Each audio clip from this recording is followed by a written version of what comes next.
Alors, bonjour à tous. Bienvenue sur cet événement Oui. webinaire consacré à l'isolation de toitures anciennes. Ah, Oui. j'ai l'impression qu'on vous entend en même temps. Je désactive juste votre micro, Monsieur Laine, le temps que je parle. Juste, je vous introduis du coup. Ce soir, on a deux intervenants. Donc, on va avoir Madame Patricia Moreau, qui est une architecte du cabinet Pyramide Architecture et Ingénierie, et Monsieur Thomas Laine de Toiture Parisienne. Donc, deux interventions. Hop. D'abord, un petit point technique. Donc, en fait, vos caméras et vos micros ne sont pas activés. C'est normal, c'est le format du webinaire. Pour interagir donc, avec les intervenants, je vous invite à utiliser l'onglet Q&R. Donc, vous pourrez enfin, voilà, écrire vos questions et on les prendra à la fin de l'intervention. C'est moi qui les lirai. Voilà, un premier point d'abord sur la présentation de l'Agence parisienne du climat que je vais faire tout de suite. Et après, deux interventions. D'abord, Monsieur Laine, ensuite Madame Moreau, et un temps de réponse à vos questions. Alors, donc l'Agence parisienne du climat, on est une association qui a été créée par la ville de Paris en 2011. Notre mission, c'est d'accompagner la mise en œuvre du plan climat. Et donc, à ce titre, on est le guichet unique de la rénovation énergétique à Paris. On est l'espace France Rénov de la ville de Paris. Et donc, on va informer et conseiller les particuliers sur le sujet de la rénovation et on va accompagner les projets de copropriété via la plateforme Coach CoPro. Donc, c'est une plateforme qu'on a créée en 2013 et qui a fait sa petite mise à jour en septembre. Aujourd'hui, elle ressemble à un centre de ressources avec de la documentation sur la rénovation énergétique. Vous avez des exemples de réalisation, donc aussi en accès libre sur Coach CoPro. Donc vous voyez là une capture d'écran de quatre exemples de projets. Et vous avez l'annuaire des professionnels. Une partie d'entre vous, je pense, sont déjà affiliés et référencés dessus et qui vise donc à regrouper des professionnels de la rénovation énergétique et avec une majorité de maîtres d'œuvre sur cet annuaire. Voilà tout ce que j'ai à vous dire en introduction. L'idée, c'est de passer rapidement aux interventions. Monsieur Laine, je vous donne la parole. Pour partager votre écran, enfin votre présentation, vous avez le bouton vert en bas de votre écran du partage et du coup, il suffit d'ouvrir votre présentation et de cliquer sur le bon onglet. Je vais arrêter le partage comme ça, je vous donne la main.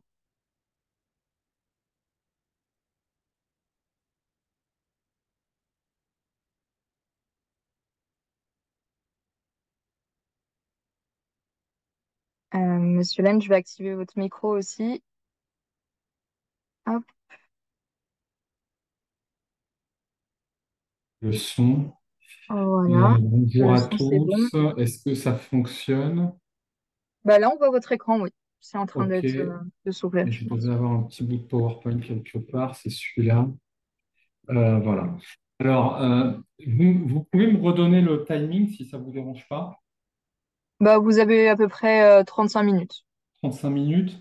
Mm. Si vous entendez un peu du bruit derrière moi, vous vous inquiétez pas, hein, tout va bien. Tout va bien. Parce que je me suis mis où j'ai pu là ce soir. J'étais un peu embêté. Je mets 30 minutes comme ça. OK. Alors, je vous présente très rapidement. J'ai deux documents qui vont en fait que je vais utiliser en alternance en fonction de la présentation. Un document que j'ai fait pour ce soir pour avoir un fil conducteur en fonction de ce que vous m'avez demandé. Et puis un second qui est un document qu'on avait fait sur justement les sujets d'isolation en rénovation, toiture. On donne à la fois aux personnes avec qui on travaille pour qu'on regarde un petit peu, qu'on ait des espèces de notions enfin, des fondamentaux entre nous, partagés, etc. Qu'on ait aussi, nous, un avis sur ce sujet. Donc, en deux mots, Toiture Parisienne, c'est une entreprise enfin, à l'esprit familial, indépendante. On est des artisans, quoi, hein, globalement. On a une vingtaine de personnes dans l'équipe au total. On travaille tous les matériaux parisiens, zinc, ardoise, plomb, tuiles et de plus en plus la peau extérieure qui protège l'habitat n'est pas uniquement une peau, mais elle est aussi, je dirais, performante grâce au derme et à l'épiderme, c'est-à-dire par exemple à l'isolation ou à la création d'économies d'énergie type panneaux solaires, etc. On travaille sur les toits d'immeubles, des projets de surélévation d'extension, on protège les façades avec du zinc, du plomb, pour rejeter l'eau à l'extérieur de la façade afin qu'elle se patine de façon homogène, sans traces de coulure, etc. Et on fait rentrer de la lumière naturelle et de l'air frais avec des fenêtres de toit, des verrières ou des lucarnes. Voilà. Hélène, Euh, juste, on ne voit pas encore votre présentation. ah bon? Non, Très bien. Merci pour cette on est, information. on est Arrêtez de toujours sur parler. vos dossiers. Alors, vous êtes en train de partager votre écran. Alors, Donc oui, pourquoi? c'est quand vous partagez votre écran, il faut bien sélectionner le bon onglet. Euh, Bougez pas. donc là, vous êtes sur la page des dossiers, mais Des dossiers. Je suis sur la page des enfin, dossiers. en fait, là où vous aviez votre dossier avec vos différents documents Ouais. et vos de Donc présentation. ici, là. Ah. Mm. Et pourquoi il s'est pas ouvert là-dedans, mon truc? Il s'est pas comme si c'était ouvert sur le côté.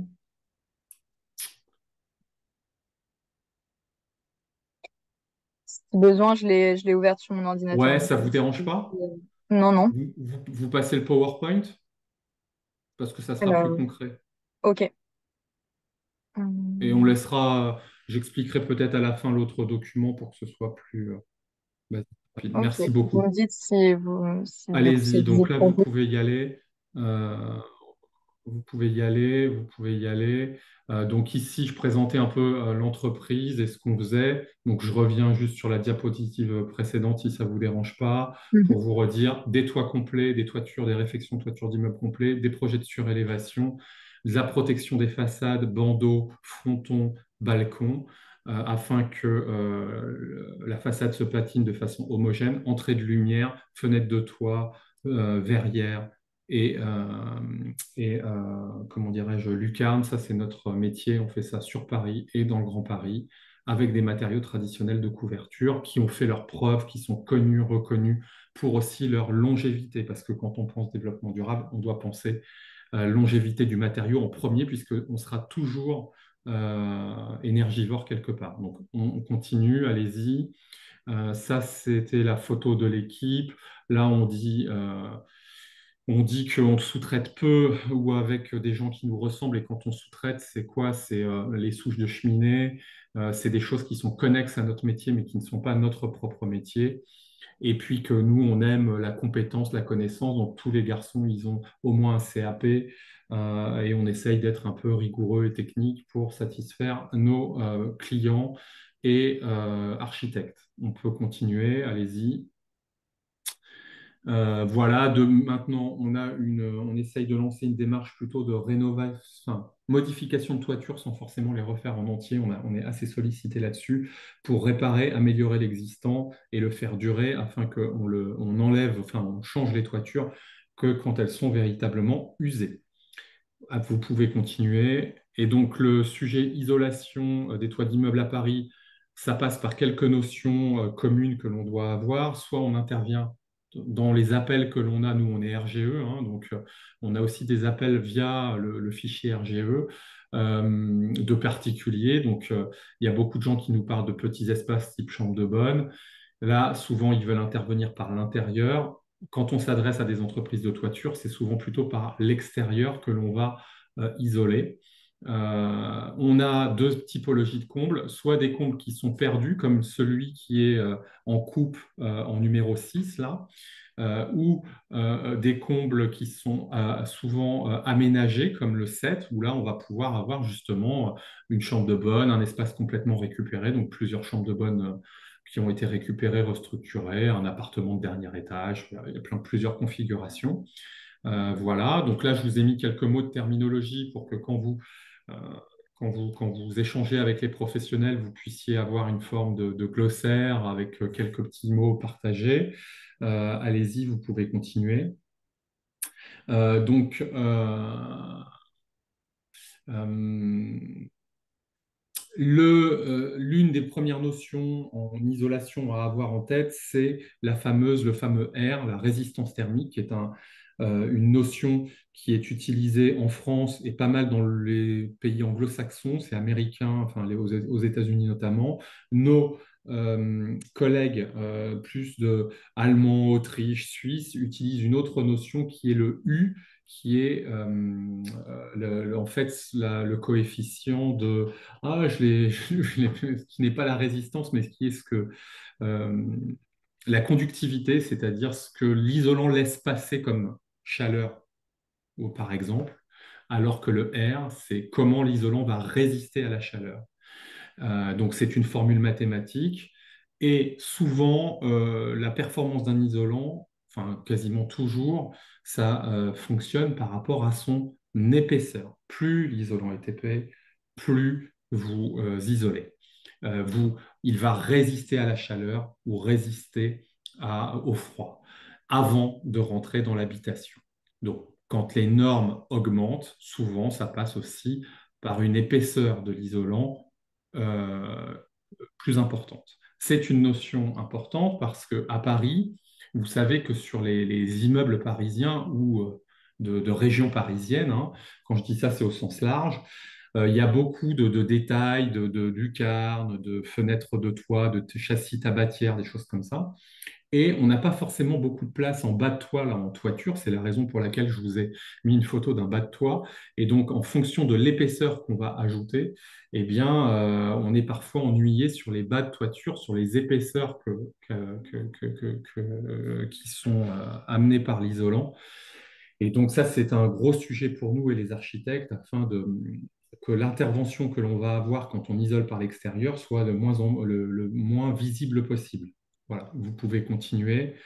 Euh, donc là, je vais vous présenter quelques cas d'usage. Comment on isole quand on est dans un comble perdu. Donc là, c'est un peu ce que j'avais expliqué sur le premier petit dessin du haut, quand vraiment le comble est perdu. Un cas d'usage parisien quand on est sur les fortes pentes, c'est-à-dire les brisées. Je vais revenir sur cette notion où là, on isole de façon avec des isolants minces, puisque c'est souvent utilisé, demandé comme ça à Paris parce qu'on a ces fameux problèmes d'épaisseur. Le Sarking, qui est un ITE, je dirais, classique. J'ai quelques projets parisiens, j'en ai deux que je vous montrerai. Et puis le fameux appartement parisien qui est vendu tous les 7 ans à 13 ans. Je vous expliquerai ce que je veux dire par là. Voilà. Est-ce qu'on peut juste revenir sur le petit schéma de départ, si ça ne vous dérange pas? Oui. Euh, voilà, celui-là. Donc ici, ce qui est important sur le toit parisien de l'immeuble parisien en général, vous avez cette forme de toiture qui est le comble à la mansarde. Et ce qu'il faut comprendre, c'est qu'il y a une forte pente qu'on appelle le brisy, qui est en numéro 2 sur ce schéma, et une faible pente qui est le terrasson en numéro 1 sur ce schéma. Et régulièrement, je vais revenir sur ces termes, donc c'est pour ça que je vous le dis. Et comble perdu, comble aménagé également, c'est-à-dire que derrière le brisy, en numéro 2 souvent, on va avoir des appartements. Et en numéro 1 il y a le comble perdu, qui est parfois vide et perdu vraiment, et qui parfois, certains copropriétaires les ont récupérés pour avoir, je dirais, un plâtre intérieur qui va suivre la pente du toit en totalité, à la fois en brisy et en terrasson. Je, je, continue, allez-y. Voilà, donc ici, vous avez un toit avec un comble perdu, c'est-à-dire on a un appartement au dernier étage, on a un toit qu'on a refait, là on est dans le 18e arrondissement, toit en zinc, et vous avez une hauteur de 1,50 m quand on est au point le plus haut, sur toute la surface de la toiture qui est perdue. Donc là, souvent, ce qui va nous être demandé encore aujourd'hui, allez-y, vous pouvez continuer, c'est d'isoler à partir de laine minérale, laine de verre, ce type de produit. Donc là, on va nettoyer les combles, comme vous le voyez sur la gauche, quand on dépose la toiture. Une fois qu'on les a nettoyés, on va mettre un pare-vapeur et ensuite, on va charger en laine, minérale. Donc ici, c'est une laine Ursa fabriquée en Lorraine, qui est une laine qui est traitée contre les phtalates, etc. Donc qui ne pique pas, qui dégage pas de choses trop dans l'atmosphère, on va dire ça comme ça. Et donc, on charge jusqu'à, nous, on aime bien charger de 30 cm, mais à partir de 25 cm, vous êtes dans la norme. Vous êtes dans la norme pour bien isoler la toiture. Et donc, comme vous le voyez, donc, cette isolation, elle est en dessous. Et là, on va remettre le toit par-dessus. Et le toit, il est ventilé en sous-face, pour votre information, c'est important. C'est-à-dire qu'on va faire des entrées d'air pour laisser quand même un fil d'air dans la toiture parce que c'est les exigences de nos règles de l'art qui nous demandent ça pour éviter, si vous voulez, le phénomène de condensation. Je passe, là vous avez une version qui concerne le comble perdu. Ici, c'est un comble perdu, mais avec une autre notion. Donc ça, c'est un chantier qu'on a fait avec Madame Moreau, qui se situe dans le 5e arrondissement. Allez-y, continuez. Donc ici, comble un vieil immeuble parisien, hein, à bien avant Haussmann, on est dans le vieux Paris, allez-y, continuez. Euh, et ici, donc on a les photos du pare-vapeur, vous voyez, qui a été mis en place. Donc c'est même pas un pare-vapeur, c'est un frein-vapeur, celui-là, c'est-à-dire qu'il laisse légèrement quand même passer la vapeur, il n'est pas complètement étanche. Il est scotché, les laits sont scotchés les unes entre les autres, les laits sont scotchés aussi en fond de photo sur les relevés. Les petits bouts de bois que vous voyez sur la droite, c'est les écarts-feux qu'on va laisser avant de ensuite charger en isolant. Et ici, ce qui avait été retenu, c'est une laine de bois que vous allez voir en dessous, qui est de couleur marron. Allez-y. Voilà, donc des détails avec les scotch, les relevés, etc. Donc tout ça, je vous l'explique, c'est parce que c'est pour vous dire que on y passe beaucoup de temps si on veut le faire bien et que derrière le prix d'une isolation, il y a du temps de travail et que vous allez avoir des prix qui vont varier. Mais en fait, bah, après là, c'est ce que le professionnel y fait, quoi, vraiment, quoi, si vous voulez. C'est-à-dire, il joue le jeu des règles de l'art et est-ce qu'il les suit correctement ou est-ce qu'il triche quoi, globalement sur les règles de l'art ou est-ce qu'il les connaît pas très bien et que du coup il met ça en œuvre un peu plus rapidement. Allez-y, vous pouvez continuer. Donc là, vous voyez les détails, l'écart-feu, et là, vous commencez à voir une première laine laine de bois. Donc c'est de la laine de bois de chez Steico, celle-là. Et voilà. Et là, ce qui avait été choisi, c'était aussi d'avoir un isolant mince en plus sur le toit après pour compléter l'isolation. Et c'est un isolant mince qui est normé, celui-là, parce qu'ils ne sont pas tous hyper normés. Donc celui-là, il est normé par les ingénieurs du CSTB, Centre scientifique et technique du bâtiment, qui se situe à Marne-la-Vallée. Allez-y, continuez. Donc voilà une isolation de comble perdu. Ici, je vais vous parler de l'isolation du brisy, c'est les fameuses fortes pentes. Dans ce cas d'immeuble d'angle, vous avez un double brisy. Premier brisy avec les lucarnes où il y a la partie en ardoise. Second brisy, là où il y a les œils de bœuf, hein, les lucarnes en zinc moulurées.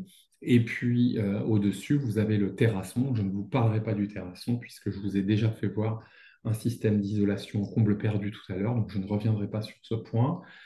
Donc sur l'isolant mince, il y a quelques industriels qui ont des produits qui sont proposés. Donc il y a le fameux Actis, il y en a d'autres qui s'appellent Atipro par exemple. Bon là, il y a beaucoup de littérature dans le bâtiment sur ce sujet. Je préfère répondre aux questions parce il y a aussi eu des polémiques, etc. Donc, s'il y a des questions et que je suis compétent pour y répondre, je le ferai, mais tout à l'heure. Donc voilà, donc on a isolé les deux brisils et c'est les photos que vous allez voir après. Allez-y, madame. Annette. Donc là, j'ai fait exprès de laisser les photos de la dépose pour que vous voyez comment est fichue la charpente et qu'est-ce qu'on a sous la toiture. Et vous voyez qu'on a une faible épaisseur. Tout de suite, on est sur les plâtres, on a la structure bois, les chevrons, et on a une très faible épaisseur là de disponible. On a 8 cm. Au-dessus, on a peut-être un peu plus, 10 sur la partie haute du second brisy. Donc, vous voyez qu'on a un problème quand même d'épaisseur, puisque je vous ai dit tout à l'heure que la performance, c'est de l'isolant, c'est souvent le fameux R qui prend en compte l'épaisseur de l'isolant pour résister à la chaleur ou à la fraîcheur et arrêter le plus possible la chaleur et la fraîcheur. Et je vous ai dit aussi tout à l'heure qu'en comble perdu, on allait jusqu'à 30 cm. Et là, je vous dis, ben oui, mais on n'a que 8-10 cm de disponible. Donc ici, allez-y, continuez. On a un isolant qui se pose Voilà, là, j'ai fait exprès aussi de laisser ces photos-là pour la même raison, pour vous faire voir les fameux ogées, hein, c'est-à-dire cette finition plâtre, puisque dans l'architecture parisienne ou d'Île-de-France traditionnelle, vous avez les fameux chevrons qui sont positionnés de haut en bas. Là, c'est les parties de charpente qui sont sous la voliche, sous le petit plancher que l'on est en train d'enlever. Et vous avez en dessous ces chevrons un latis en chêne, et autour du latis en chêne, il y a du plâtre qui a été posé, enfin qui a été du plâtre gros, hein, qui a été maçonné, entre guillemets, appliqué par les plâtriers de l'époque, puisque Paris est une ville où on a vraiment beaucoup construit en plâtre, et donc avec le plâtre. Et donc voilà ce que ça donne. Et donc vous allez voir ensuite, allez-y, que là, on a mis une première couche que vous ne voyez pas là et une seconde couche d'isolant mince pour pouvoir isoler cette toiture. Donc la première couche d'isolant mince, je vais vous la faire voir tout à l'heure, elle a un pare-vapeur, donc elle arrête la vapeur.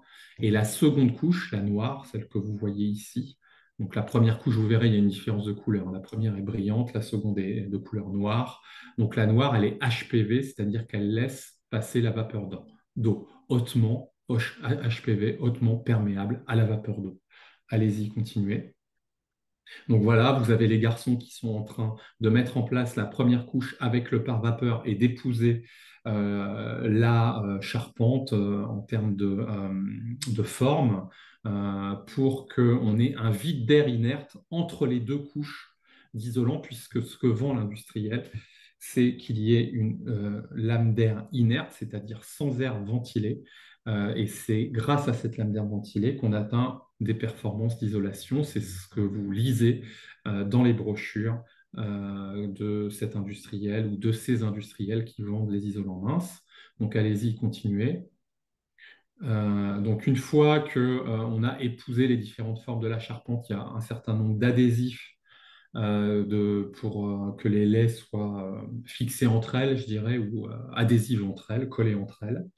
Allez-y.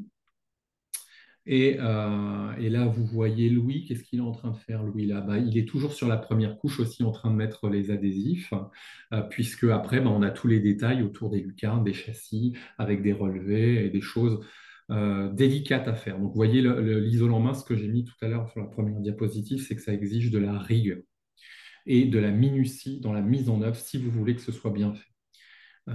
Allez-y, continuez. Et c'est ça aussi qui se cache derrière le prix. Après la deuxième couche d'isolant qui est donc HPV, le noir, qui laisse passer la vapeur d'eau, on va mettre une contrelatte de 4 cm, puis le plancher qui va accueillir le zinc ou l'ardoise. Pourquoi je vous dis ça? Parce qu'on doit une lame d'air ventilée toujours entre la toiture et l'isolant. Donc, je vous ai dit, c'est un peu compliqué, c'est pour ça que j'ai un second document avec des schémas. Première couche qui est par vapeur. Là, il y a une lame d'air entre les deux couches qui va être non ventilée, inerte. Seconde couche tendue, c'est la couche noire. Au-dessus de la couche noire, on doit une lame d'air ventilée pour éviter le phénomène de condensation. Et ensuite, on a la toiture. Et après, là, nous, on doit avoir un système de ventilation qui fonctionne avec des courants d'air, donc des ventilations hautes et basses. Allez-y, continuez, vous pouvez avancer.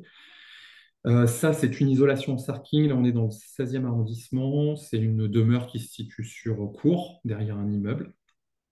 Euh, Ici, on est sur la charpente tradie, hein, c'est la forme actuelle, sauf qu'au milieu, on a une espèce de grosse lucarne énorme qui a été rajoutée, type un peu flamand. Vous voyez cette forme de lucarne souvent en Belgique ou aux Pays-Bas, et elle permet de vous rajouter de la loi Carrez, hein, tout simplement. Là, vous êtes en hauteur, enfin, vous êtes debout dans le comble et vous profitez, vous avez une grosse entrée de lumière, donc c'est assez agréable. Donc ça, c'est le projet qui a été bâti, je dirais, par les architectes.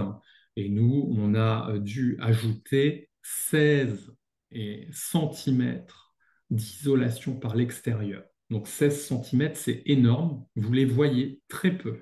Vous les voyez uniquement sur l'épaisseur du toit de la lucarne. Là, vous voyez, il y a une borne qui est très haute, qui fait quasiment 20 centimètres. Je ne sais pas si vous pouvez nous faire voir, Madame Annette, avec votre petite souris, vous voyez en haut de la lucarne, là sous le toit, il y a une bande qui fait 16 centimètres, qui est un peu haute. Sur le haut de la lucarne aussi, la bande horizontale sur la lucarne centrale. Allez-y, descendez le curseur, descendez, descendez, descendez. Ici, là, vous voyez cette bande-là, très haute aussi, bah, ça cache derrière les épaisseurs d'isolant. Et en fait, vous devriez le voir en bas de toiture, sauf qu'en bas de toiture, on a été un peu astucieux, on a été malin là, on a été bon, et on a en fait ici, voilà exactement sur toutes les coutures là, toute la périphérie de la toiture, en fait, on a refait différemment la corniche du dernier étage pour pouvoir cacher cette surépaisseur, parce qu'en fait, 16 cm d'isolant en plus, c'est un complexe de quasiment 25 cm, puisque en plus de l'isolant, je vous ai dit qu'on devait une lame d'air de 4 cm, on a un plancher bois de 20 mm, etc., etc. Donc, allez-y, vous allez voir un peu comment ça fonctionne plus bas. Voilà, vous avez la charpente avec les chevrons qui vont de haut en bas. La lame d'air, l'isolant ici, vous voyez un peu, parce que je n'ai pas la meilleure photo du monde, mais qui fait 16 cm d'épaisseur, qui est un polyuréthane de chez Unilin. Et puis, les panneaux sont assemblés entre eux et scotchés. Donc, c'est pour ça que vous avez des bandes avec la marque Unilin, là, qui est les bandes de scotch adhésives pour éviter pour l'étanchéité à l'air. Et puis ensuite, la fameuse contrôlade de 4 cm. Et voilà, vous l'avez deux fois. Là, c'est l'arêtier, c'est l'arête saillante du toit qui est en train d'être réalisée. Vous pouvez continuer. Allez-y. À Madame Annette, hein, vous m'avez demandé des cas d'usage, je vous en ai fait. Hein. C'est Euh, parfait. Ensuite, ici, vous avez le système de ventilation basse sur cette toiture, donc qui est une ventilation linéaire avec des petites grilles qu'on rajoute. Donc tout ça, c'est du travail artisanal, hein, c'est plié et découpé par les garçons, plié, prise de mesure sur place. On est des ouvriers au sens de l'œuvre, attachés à l'œuvre. Vous voyez, là, on fait tout sur place, on livre la matière première, on découpe, on prend ses mesures, on plie, on coupe, on assemble. Voilà, et vous voyez donc là, il a laissé, José, une lame d'air pour avoir la ventilation basse. Vous pouvez continuer. Et en haut, vous avez la ventilation haute ici sur le faîtage, le point le plus haut, pour qu'on ait un appel d'air en dessous complet et qu'on ait une lame d'air ventilée qui fonctionne. Allez-y. Allez-y, ça c'est des petits détails pour vous faire voir qu'on avait réussi à cacher les épaisseurs. Ici, c'est un dernier projet de même nature. Pourquoi je l'ai mis? Bon, c'est aussi un polyuréthane qui a été rajouté ici. C'est pour vous faire voir une autre version. Là, on est dans le 12e arrondissement. Allez-y. Allez-y, allez-y. Donc là, une toiture classique. C'est un immeuble qui n'aurait pas dû être refait.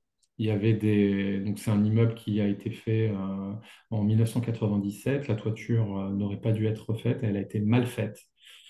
Du coup, il a été attaqué et troué parce qu'il y avait un phénomène En fait, il y avait des produits non compatibles qui étaient posés sous le bois qui a été mis sous le toit en zinc n'était pas compatible. Il était plein de colle et il a attaqué le zinc. Du coup, il y avait des trous dans la toiture. Donc, on a refait cet immeuble. Alors que normalement, une toiture, ça tient 50, 60 ans. Nous, on travaille. Notre rentabilité, elle est sur le long terme, hein. On n'est pas dans le one shot. On n'est pas du tout dans le one shot. On s'inscrit dans la durée. Et ça, c'est hyper important parce qu'un appartement parisien est vendu tous les 5 à 13 ans. On n'est pas du tout sur le même tempo que la vente des appartements parisiens. Nous, on est dans la durée et on doit concevoir nos ouvrages pour qu'ils durent. C'est notre seule façon d'être développement durable, c'est euh, d'avoir une belle qualité de savoir-faire et que le matériau soit usé quand il est changé, qu'il soit recyclé. Allez-y, continuez. Voilà, donc là, il y a des détails de toiture. Allez-y et vous allez voir en dessous la toiture le fameux polyuréthane, les scotch d'étanchéité à l'air, la lame d'air ventilée qui va venir au-dessus avant de rajouter la toiture. Allez-y, continuez. Et les systèmes de ventilation ici avec une grille, alors c'est un autre système que le système précédent, mais ça permet d'assurer une ventilation basse linéaire sur toute la périphérie de la toiture. Allez-y, continuez. Il y a même ici un petit détail, pardon, d'arrêt pour arrêter pour gérer l'épaisseur. Si vous pouvez revenir sur la diapo du dessous. pour gérer l'épaisseur et que ça ne se voit pas, là, on a rajouté un peu du bois en bas de toiture pour accueillir l'isolant et pour éviter que on voit les épaisseurs et pour qu'on cache tout, ce qui fait qu'après, quand vous descendez, allez-y, on arrive sur une ligne de brille à la brisure où on est sur des dimensions habituelles pour un toit à la mansarde et en fait, on n'a pas vu qu'on avait rajouté une épaisseur importante d'isolant. Allez-y. Ça, c'est une petite photo vue de dessous de la même photo qui est au-dessus pour faire voir qu'il y a toute cette lame d'air ventilée de 20 mm sur toute la- la périphérie de la toiture. Allez-y. Voilà, les garçons qui travaillent et qui mettent le zinc ensuite. Le fêtage en ventilation haute derrière les garçons, toujours pour avoir une ventilation haute. Allez-y. Alors, celui-là, c'est mon dernier cas d'usage. C'est reçu la semaine dernière et c'est vrai. Une cliente qui nous appelle pour isoler, en fait, eh ben, elle veut isoler par l'intérieur. Pourquoi elle veut isoler par l'intérieur? Parce que ça, c'est les photos qu'on reçoit. Euh, et bien là, vous avez une toiture qui est pas très vieille, puisqu'on voit que la volige est encore un peu jaune. Ça veut dire qu'elle a le traitement fongicide quoi, qui est obligatoire dans notre métier du sapin qu'on met en toiture. Donc c'est comme ça que je le lis et que je le détecte. Et pourquoi je vous parle de ça? Parce que, ben voilà, là, on a un appartement qui vient d'être acheté. Il a été entièrement désossé. On a une toiture neuve. Le comble perdu, ce que je vous ai dit tout à l'heure, le terrasson, il a été récupéré, puisque là, on est le long de la toiture, où il va être récupéré, puisqu'ils vont mettre une plaque de plâtre le long de la toiture. Et là, il faut faire attention au phénomène de condensation, parce que s'il colle l'isolance qui arrive contre la toiture, il va y avoir des fuites liées non pas à un problème de pose de la toiture, mais à des défauts de ventilation. Et vous allez aussi, vous n'avez plus votre assurance décennale qui fonctionne puisque vous avez changé la configuration de nos règles de l'art, de nos DTU, comme on dit, c'est des textes qui normalisent un peu notre métier. Allez-y. Et donc, ce que je voulais vous dire, c'est aussi pour vous dire un peu et pour conclure là-dessus que nous, on s'inscrit dans la durée, nos travaux s'inscrivent dans le temps et les appartements, eux, vivent, mais à un rythme différent. Et donc, vous pouvez revenir sur vos ouvrages. Cette toiture, ce n'est pas nous qui l'avons faite, mais ça aurait pu arriver. Ça m'est déjà arrivé une fois. J'arrive chez le copropriétaire nouveau qui me rappelle, et bim, il avait ouvert complètement toute la toiture. Et donc là, eh ben, il faut, heureusement, si les copropriétaires ou les architectes sont là pour conseiller, ça va. Si les gens font leurs travaux eux-mêmes, c'est plus compliqué. Ça peut être plus compliqué en fonction des professionnels. Allez-y. Et voilà, je vous remercie. Et j'ai respecté mon temps ou pas? Oui, il me reste Oui, une minute, oui, oui, Olga. c'est... Ah bah si vous avez quelque chose à Non, rajouter, non, non, c'est allez-y. bon, je préfère répondre aux questions. Ah si, peut-être uniquement vous faire voir le document, l'autre document Word, Ah oui, alors, que je vous peux preniez. arrêter le partage et diffuser l'autre. Voilà, et je vais juste vous expliquer le fonctionnement de ce qu'on a fait pour aider un peu nos interlocuteurs, on va dire ça comme ça, quand on a des gens qui se posent des questions. On a fait un petit document qui est un peu brutal parce qu'il est, vous voyez, il y a 40 pages. Mais allez-y, on a mis les scénarios possibles pour isoler les immeubles. Et allez-y, descendez. On a refait un petit bloc terminologie, la même chose que ce qu'on a vu ensemble. Allez-y, continuez. Et puis, des définitions qu'on a prises dans nos règles de l'art. Allez-y. Alors nous, on n'est pas ingénieurs, hein, on n'est que des petits couvreurs, mais on a lu, si vous voulez. Euh, enfin, on a essayé d'écrire comment doivent être mis en place les différents produits que l'on pose. Et donc ici, on a en fait des coupes de toiture pour expliquer comment ça doit être posé, les lames d'air, inertes, ventilées, etc. Et à la fin, si vous scrollez violemment, donc là, on a remis si les DTU sont ou pas, enfin si les matériaux, on a essayé de choisir des matériaux euh, qui sont normés par les ingénieurs du CSTB. Et après, on a même mis les fiches techniques, etc., pour que les personnes puissent aussi les connaître et les lire. Puisque je vous rappelle que dans notre métier, quand on fait de l'ardoise ou du zinc, on va répondre à des DTU, donc des règles de l'art qui sont des DTU, alors que pour l'isolation, c'est pas la même chose. Il n'y a pas de DTU. Il y a des fabricants qui fabriquent des matériaux et il y a des notices de pose ou des avis techniques, donc des documents que l'on doit appliquer, mais qui viennent, qui sont issus du fabricant, puisque ce sont des produits, je dirais, nouveaux, normés, mais récents en termes d'industrie, alors que les savoir-faire type zinc ardoise sont des savoir-faire plus traditionnels, comme on dit. Voilà, c'est la raison pour laquelle ce ne sont pas les mêmes textes. J'arrête. Je vous remercie. Ok, ben merci beaucoup. Je le coupe aussi. Madame Moreau, je vous laisse vous-même partager la présentation, peut-être. Oui, je vais essayer. Sinon, je ferai pareil.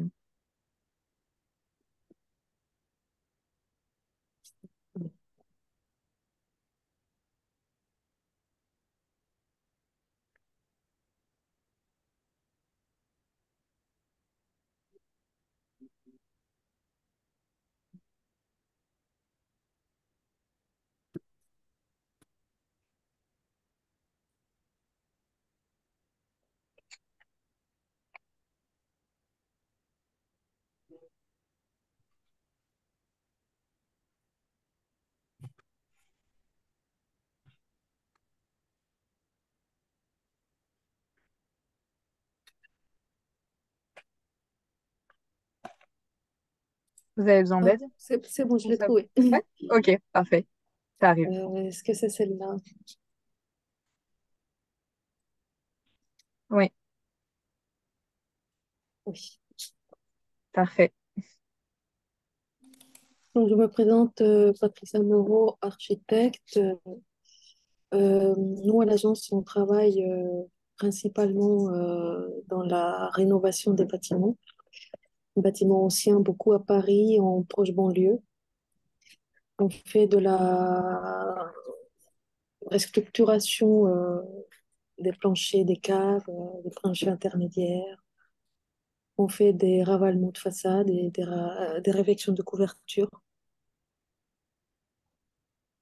On, on travaille essentiellement avec les copropriétés et on a constaté que depuis les nouvelles réglementations en lien avec le climat, les demandes des copropriétés ont changé.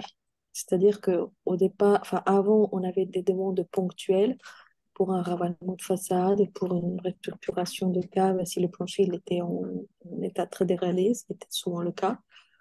On nous appelait surtout en cas d'urgence. Voilà, quand on peut plus repousser les travaux pour réparer les caves, quand on peut plus repousser la réfection de la toiture parce que ça fuit, parce on a reçu l'injonction de la ville pour le ravalement. Donc c'était l'essentiel des demandes. Là, depuis, on va dire, depuis le début de l'année, en fait, on commence à avoir des demandes pour des rénovations globales, des demandes de DTG, des demandes d'audit énergétique, des demandes des plans pluriannuels de travaux, dernièrement pour les dépôts collectifs. D'une part, parce qu'il faut répondre à la réglementation, les syndics ils doivent mettre à l'ordre du jour suivant la réglementation. Mais surtout, depuis que le gouvernement a dit, voilà, tous ceux qui sont G, ils ne peuvent plus louer à téléchèques. Donc, on a de plus en plus de demandes dans ce sens-là. Et on est actuellement plutôt en phase d'étude. Les chantiers qu'on a, ce sont des chantiers qu'on a commencé, pour lesquels on a commencé les études il y a un an ou deux, voire plus. Et pour la partie étude, on est vraiment dans la nouvelle phase rénovation énergétique. On est en plein dedans.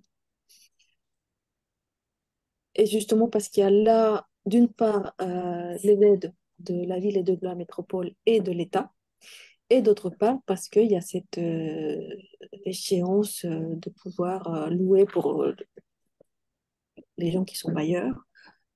Essentiellement, comme à Paris, il y a beaucoup, beaucoup de locations. Donc, on a de plus en plus cette demande-là. On a voulu, on a voulu partager nos difficultés avec cette nouvelle demande. En phase étude, on a eu le cas d'une déclaration préalable pour laquelle on a mis plus d'un an à avoir la réponse positive de l'urbanisme parce qu'il voulait avoir des détails d'exécution au niveau de la déclaration préalable. Donc, on a eu pas mal d'échanges. Il y a eu un problème d'incompréhension du système qu'on voulait mettre en place.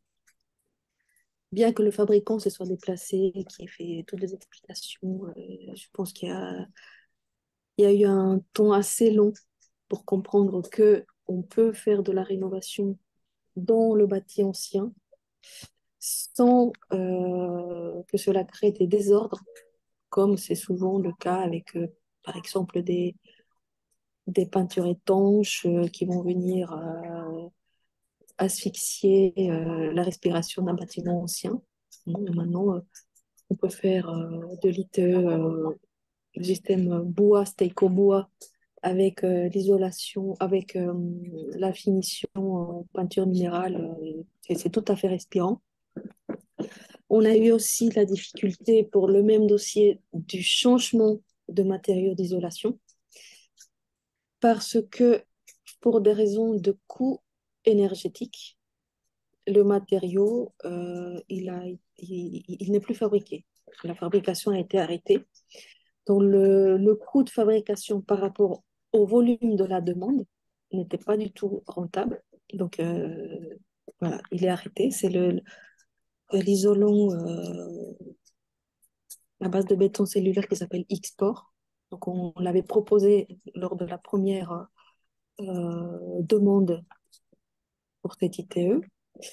Et on a dû changer pour un deuxième produit que la même entreprise propose, c'est le Steico. C'est la société Kahn qui fait l'ensemble, les Steico, plus la finition en enduit minéral. Et maintenant, on peut plus proposer l'export parce qu'il est plus fabriqué. Maintenant, on propose la laine, les panneaux en laine de bois, qui en plus sont mieux subventionnés que les isolants en béton cellulaire. Euh, on a trois exemples à vous montrer. On a l'exemple de la toiture dont on parlait tout à l'heure dans le 5e arrondissement. Isolation des combles perdus.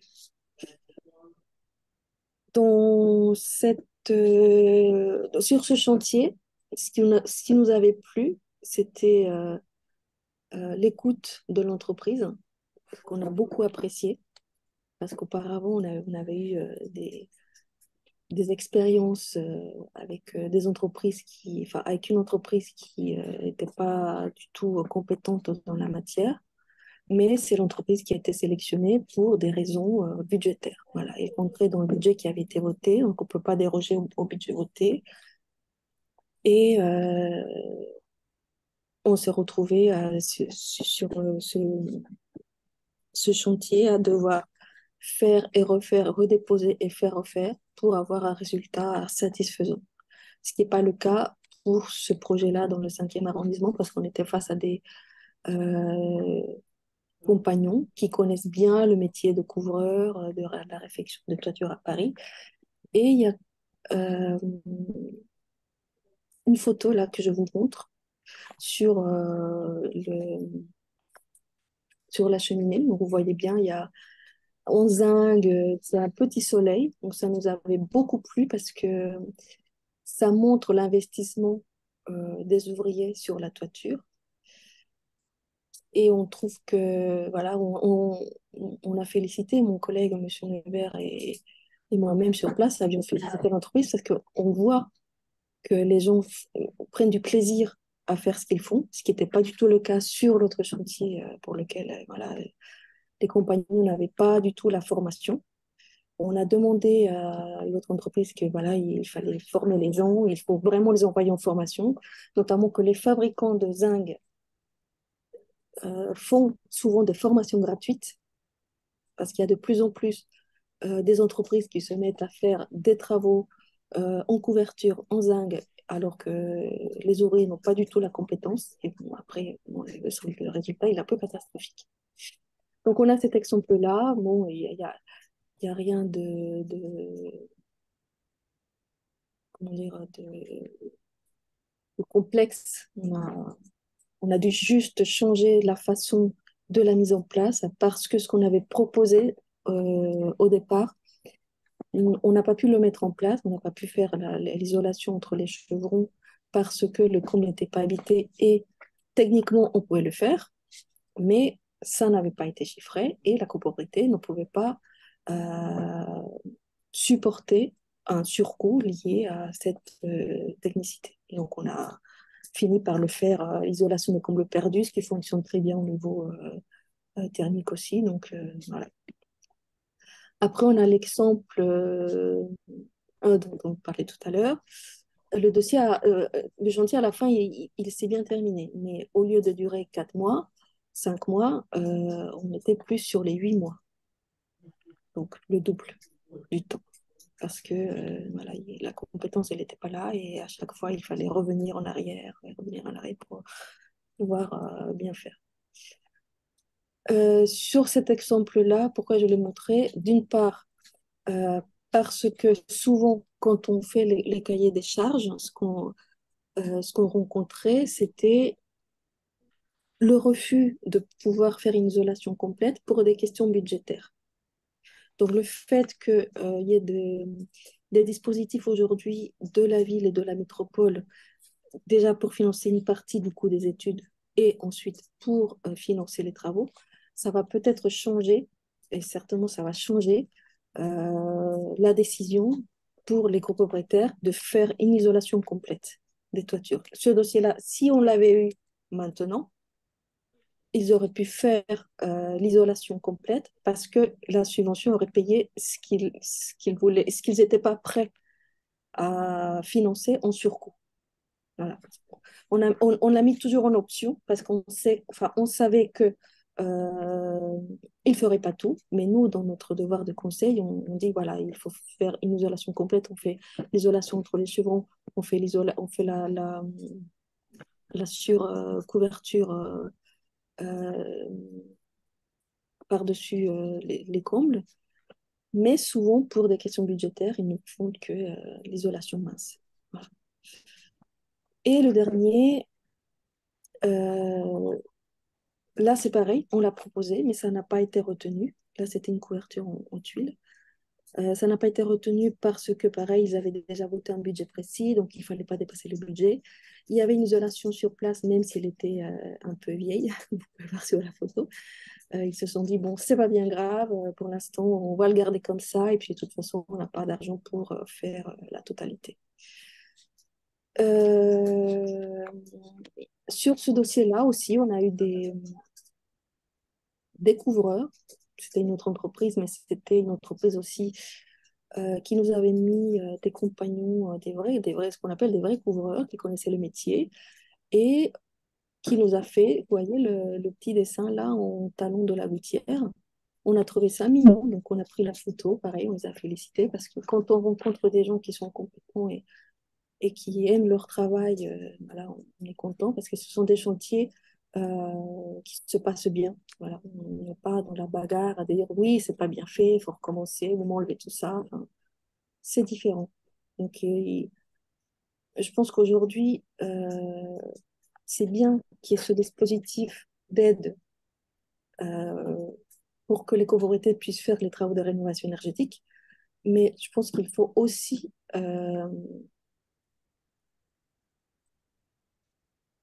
comment je pourrais dire ça, euh, insister sur le fait que toutes les entreprises n'ont pas forcément la compétence. Et celles qui n'ont pas la compétence, c'est bien qu'elles se mettent sur le marché parce que c'est un gros marché, la rénovation énergétique aujourd'hui. C'est bien qu'elles se mettent sur le marché parce que le marché, il est énorme.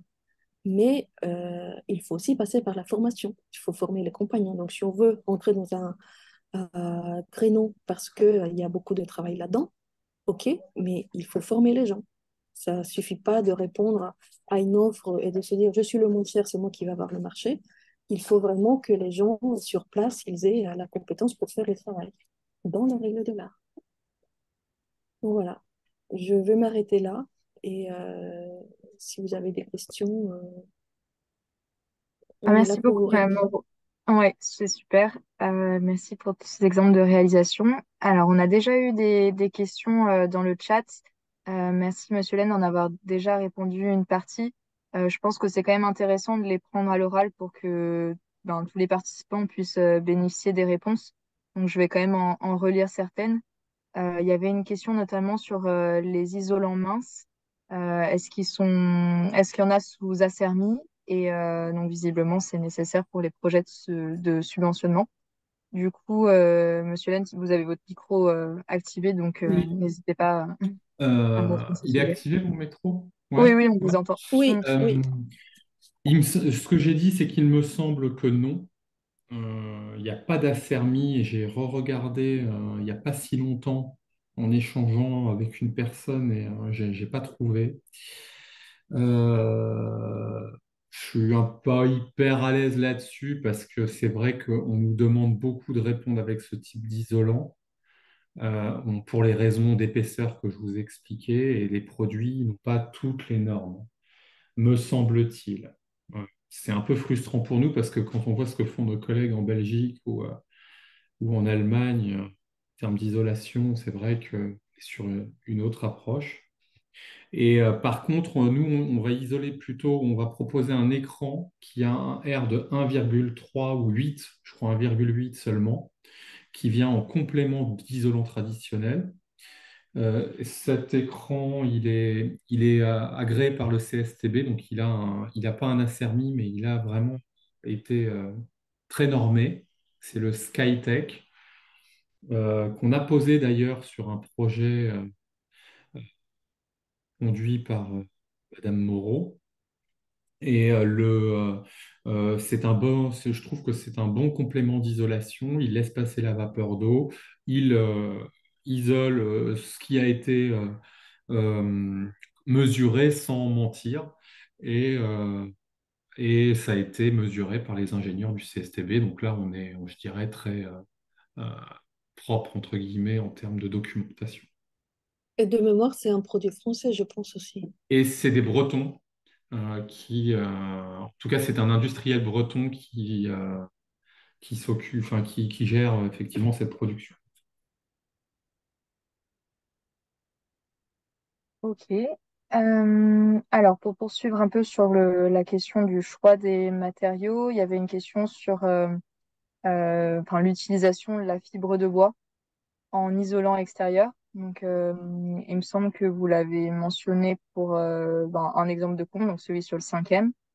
Mm. Euh, On peut le Oui, voilà. faire aussi sur d'autres. Voilà, Oui, c'est ça, ça il nous n'est pas est réservé. pas tant que ça demandé en fait. Mhm. Ce qui est demandé, c'est les isolants minces pour les raisons d'épaisseur, Mm. mais c'est faire et voilà, oui, c'est possible. Il y a des isolants. Alors il faut les mixer, il faut mettre un style d'isolant de laine de bois entre les chevrons, un autre style par-dessus les chevrons, parce que voilà, il y a des densités de laine de bois à l'intérieur qui ne sont pas les mêmes. Mais oui, c'est tout à fait possible de le et, faire. et pour attendre le R, souvent, s'il faut rajouter par-dessus, ça veut dire qu'il faut surélever la toiture. Donc, ça veut dire qu'il faut avoir l'autorisation de la ville pour cette modification. Et si on a des lucarnes, c'est pas évident, c'est pas facile. Mais Mm. Ouais, c'est ça possible à demande certains endroits. Ouais. ça demande un vrai travail, un échange avec les architectes notamment, pour voir si c'est possible ou pas, et après pour voir comment on résout les fameux détails dont parle Madame Moreau, comme les lucarnes ou les autres, parce que il y a un petit peu à réfléchir quand même C'est ce qu'on à la appelle mise en les œuvre. points particuliers. Mm. Oui, en parlant de Sarking, du coup, on avait une question d'une architecte qui demandait si vous aviez été confronté à des freins administratifs concernant la rehausse des toitures. On en a un petit peu parlé, mais peut-être Madame Moreau, si vous avez plus d'éléments là-dessus. Oui, oui, oui, ça dépend du bâtiment,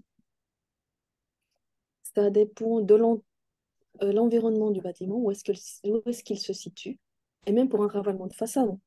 Parce que là, le projet dont on vous parlait tout à l'heure par rapport au niveau de détails techniques qui nous était demandé pour une ITE, c'était un immeuble tout simple qui n'avait aucun intérêt au niveau architectural.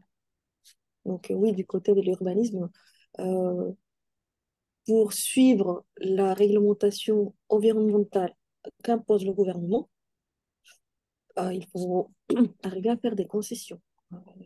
Voilà. Il faut être plus souple que ça, parce que si sur un dossier, si pour chaque dossier, on doit attendre 1 an pour avoir une autorisation, euh, ça commence à faire un peu long. Oui. Ok. Euh, alors, on a une autre question par rapport aux peintures de toiture blanches. Donc, enfin, ce qui est souvent mis en avant pour le confort d'été. Ouais. Euh, Est-ce que c'est quelque chose que vous mettez en avant ou finalement, enfin, voilà, comme on n'a pas d'exemple à Paris encore de réalisation, vous ne le Alors, faites si, il y a des exemples parce qu'il y a une tradition de peinture et cette fameuse peinture s'appelle, pour votre information, Bolloré, puisque c'est le nom de l'industriel qui la fabrique, qui n'était pas forcément hyper blanche, mais qui venait un peu pour... L'idée, c'était de prolonger la durée de vie des toitures. Donc, il y a deux aspects dans cette histoire de historiquement et maintenant avec le réfléchissement.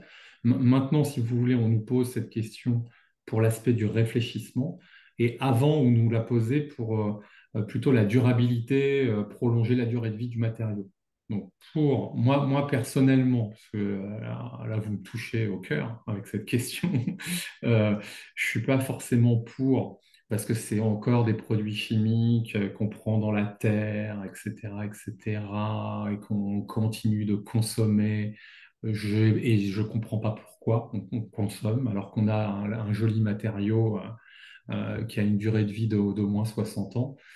Donc, je suis plutôt défenseur de la réparation, de l'entretien, de la modification. Ça, c'est sur l'aspect du matériau.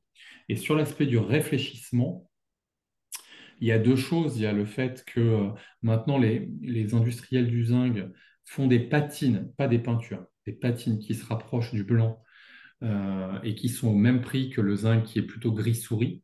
Donc là, il y a deux patines. Il y en a une chez un industriel qui s'appelle Azangar. Je vais l'écrire, hein, et l'autre qui s'appelle Prépatina Claire. Et autrement, le, voilà, donc, et après, faut voir parce qu'on est à la fois capable de nous demander du blanc, mais on va aussi nous demander de rajouter du noir avec des panneaux solaires bientôt, puisqu'on a des procédés de fixation qui se norment sur les toitures en zinc pour pouvoir ajouter des panneaux solaires qui sont noirs, on est d'accord. Donc, je n'ai pas compris, en tant que professionnel pour le moment, la cohérence d'ensemble architectural de cette suggestion pour la région parisienne, Paris et le Grand Paris. Vous voulez dire par rapport aux panneaux solaires ou Bah oui, parce que on va vers quoi? Il faut avoir un projet d'ensemble. On peut pas nous dire faut peindre et puis après il faut mettre des panneaux Mhm. solaires noirs sur la peinture.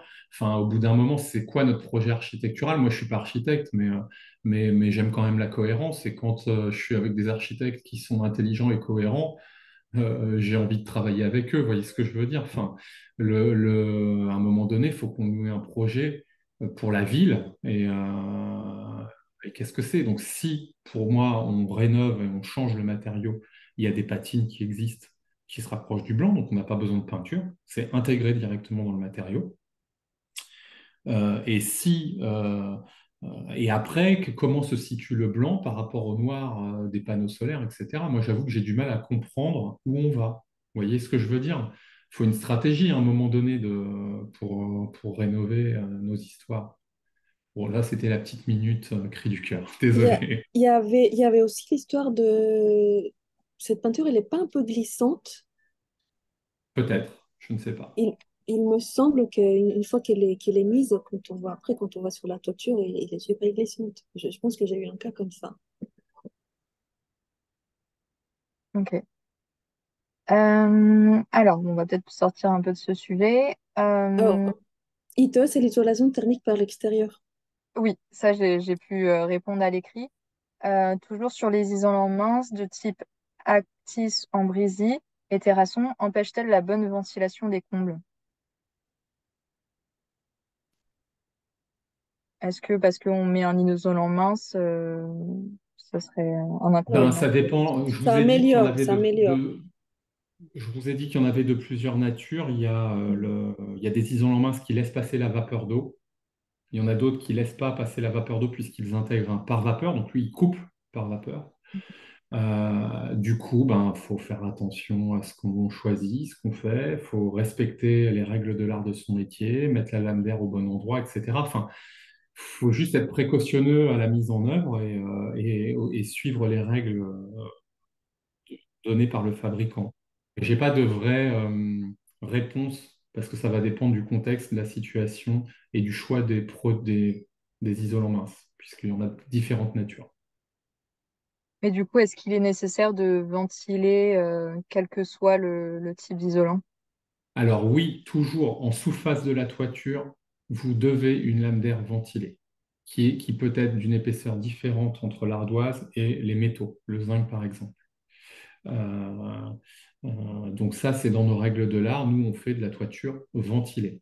Quand vous avez une étanchéité, donc un toit plat, un toit terrasse, là, on a l'isolant et la membrane d'étanchéité qui ne font qu'un. Ça s'appelle une toiture chaude, mais ça ne se fait pas en toiture inclinée, ça se fait en toit plat. Et donc là, on a une toiture chaude et là, on n'est pas obligé de ventiler dans cette situation-là. En toiture inclinée, on peut faire de la toiture chaude sans ventilation, mais c'est des projets rares.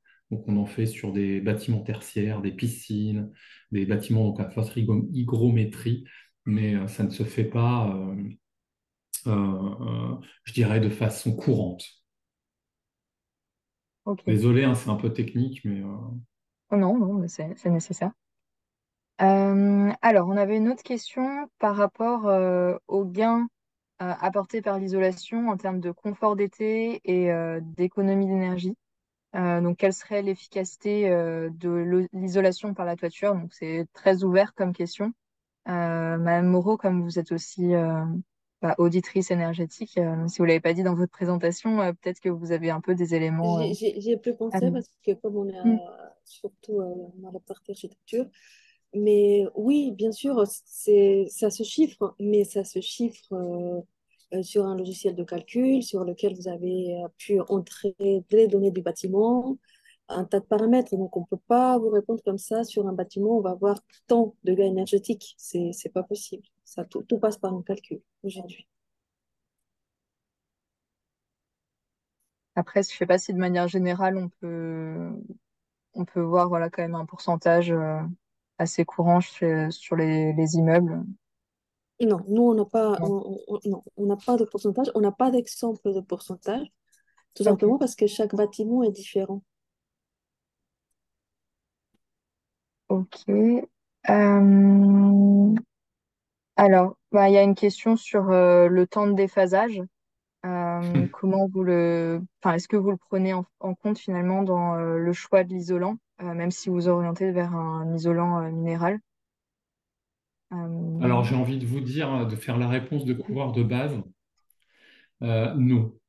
Pourquoi? Parce que les copropriétaires parisiens, c'est pas les copropriétaires en fait, hein, c'est le système constructif ou toute la profession est omnibulé par le R.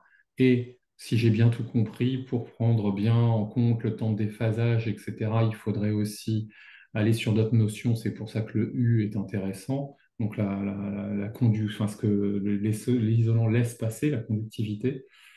Et je pense enfin, et puis on ne sait pas très bien répondre. Il y avait une question aussi tout à l'heure sur les durées, vous savez, ou la température, etc. À part les ingénieurs du CSTB qui font vraiment en laboratoire des tests avec des temps, enfin, des outils de mesure, on ne sait pas répondre correctement de façon factuelle au-delà du client satisfait qui vous dit qu'il voit une différence entre avec son nouvel isolant. Vous voyez ce que je veux dire? Enfin, Mm. ça, c'est mon vécu. Après, je ne sais pas, mais donc je Pour réponds de nous, cette par façon. contre, c'est très important. Nous, on propose souvent justement les panneaux en laine de bois, d'une part, parce que non seulement parce que c'est écologique, mais par cette histoire de déphasage.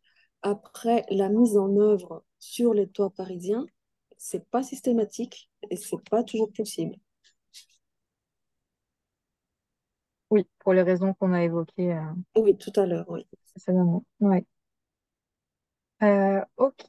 On a fait le tour des questions, mais n'hésitez pas à compléter si vous en avez encore. Moi, j'en ai une qui est venue pour Monsieur Lem. Savoir en fait comment vous vous tenez au courant des sorties nouvelles par les fabricants et est-ce que vous attendez des innovations particulières sur certains produits? Voilà. Est-ce qu'il y a des nouveautés Euh, à venir? Comment on tient à jour sur les règles, c'est très compliqué. Mais il faut se former, il faut s'informer, et ça demande je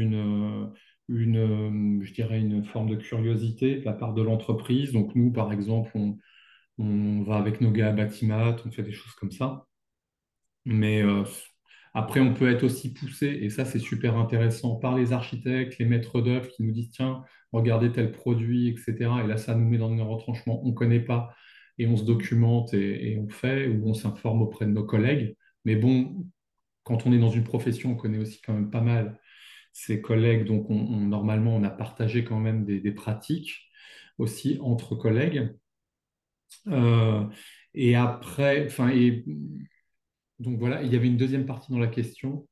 Oui, plutôt si vous attendez des nouveautés particulières, si Bah, la nouveauté, ça serait qu'on réussisse à faire autre chose sur les brisées. Moi, c'est à Paris, bah, c'est un truc de Parisien, hein. En province, il n'y a pas vraiment ce. Enfin, je pense que le sujet n'est pas aussi. Mais ça serait qu'on puisse faire des brisées plutôt en laine de bois que en isolant mince, ou alors qu'on se dise, bah, on met des isolants minces qui laissent passer la vapeur d'eau, qui ne vont pas atteindre le R, et les copropriétaires par le dessous, quand ils rénovent leur appartement, ils plaquent contre cet isolant mince une, un isolant de leur choix. Donc le copropriétaire A, il va mettre de la laine de bois, le B de la laine de verre, le C du chanvre ou de la boîte de cellulose. Je raconte n'importe quoi exprès. Mais comme de toute façon, ils vont refaire leur appartement tous les 7 à 13 ans, ben au moins, voilà, et on arrête de se prendre la tête avec le R. On sépare la toiture de l'isolation intérieure. Et puis voilà, parce que il y a un vrai sujet, encore une fois, un peu de conception globale et de stratégie, je trouve, de rénovation énergétique. Il faudrait qu'on partage quelques cas d'usage au niveau de la profession, pas au niveau de l'entreprise, pour que, un peu comme quand Haussmann il a fait ses immeubles avec une forme de cohérence, ben, que nous, dans la façon de rénover l'haussmannien, on ait aussi une forme de cohérence.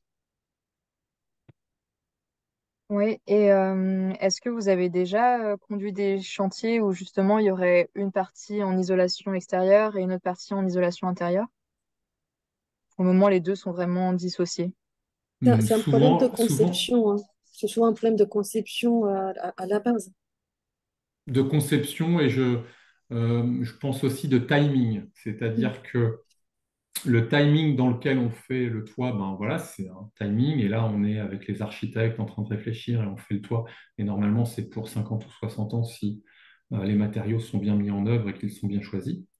Mais encore une fois, au dernier étage, on va avoir une rotation et des rénovations plus rapides que 50 ou 60 ans.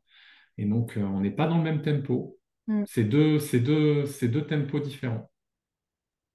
Il faut aussi prendre en compte les fiches FDES que souvent on oublie et qui vont devenir de plus en plus la norme avec les nouvelles réglementations énergétiques environnementales. Pas seulement dans le neuf, mais aussi dans la rénovation. Et c'est très intéressant parce que Ces fiches, elles nous parlent du cycle de vie des matériaux. Donc, ça va bien dans l'esprit de, OK, on va faire de la rénovation énergétique, mais si demain on déconstruit le bâtiment, euh, quelle est l'empreinte sur l'environnement? Voilà, c'est tout ce que je voulais rajouter. Prendre en compte aussi cette partie. Ok, ben merci pour ce complément. Et du coup, dernière question, je pense qu'elle s'adresse plutôt à Monsieur Laine. Tenez-vous compte de la liste verte C2P des assurances? Alors, j'étais en train de répondre, mais du coup, je le fais à l'oral, que Mhm. je ne sais pas de quoi il s'agit, mais que nous, quand on est Ah mince. sollicité par les assureurs, c'est plutôt pour des sinistres sur toiture et des problèmes où il faut de la technique pour voir comment on résout les problèmes. Donc, je ne connais pas cette liste. Ok. Quelle, Euh, quelle liste d'assurance? Je ne connais pas non plus. la liste verte C2P, mais il faudra chercher, du coup, j'ai pas non plus la réponse. Voilà. Bon, peut-être si Monsieur David complète sa réponse. Ah, je viens de voir qu'il y avait d'autres questions en dessous. Excusez-moi. Alors, du coup, C2P, c'est la commission prévention produit. Je sais pas si ça vous Alors, parle de plus. je dirais non parce que, enfin, nous, on est vraiment rattaché souvent plutôt, pas forcément à l'assurance, mais plutôt aux règles de l'art. Donc, on va plutôt être côté sciences scientifiques et techniques du bâtiment. Vous voyez, et les normes, est-ce que les produits sont normés? Parce que, est-ce qu'ils ont été testés? Est-ce qu'ils sont normés? Parce qu'il y a la performance de l'isolant, mais il peut y avoir aussi sa tenue au feu.